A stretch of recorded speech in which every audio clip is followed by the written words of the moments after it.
اللہ الرحمن الرحیم۔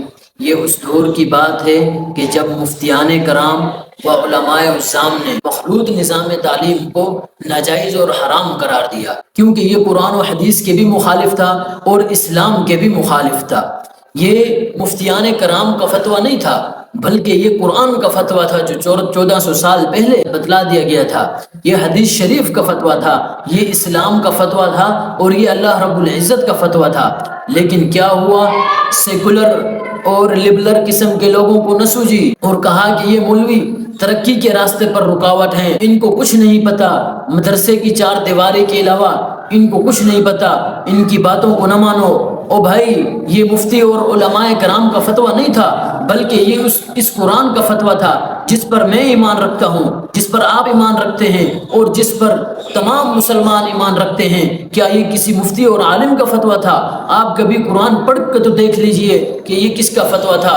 اور پھر ہوا کیا، میں ان سے پوچھنا چاہتا ہوں، آپ بھاولپور والے واقعے پر کیا جواب دو گے؟ آپ پنجاب کالج والے واقعے پر کیا جواب دو گے؟ اور ان تمام یونیورسٹیز جن میں متعدد واقعات ہو چکے ہیں، اس پر آپ کیا جواب دو گے؟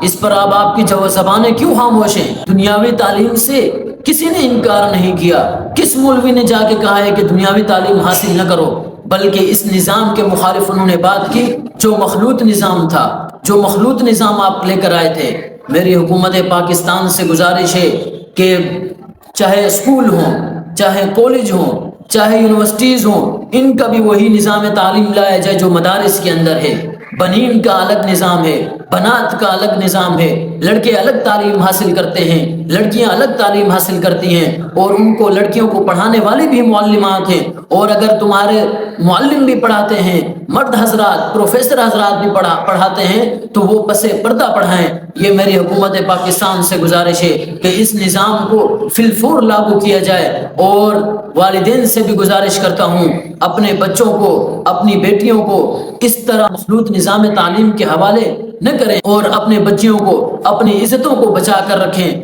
اور اگر حکومت پاکستان اس چیز پر عمل نہیں کرتی اور ہر وہ بہن، بیٹی کا باپ، بھائی اس پر عمل نہیں کرتا کہ مخلوط نظام تعلیم کے خلاف اگر آواز نہیں اٹھاتا، تو پھر میں بھی منتظر ہوں، آپ بھی منتظر ہیں، پھر کسی اور واقعے کا انتظار کریں۔ وما علینا الا البلاغ۔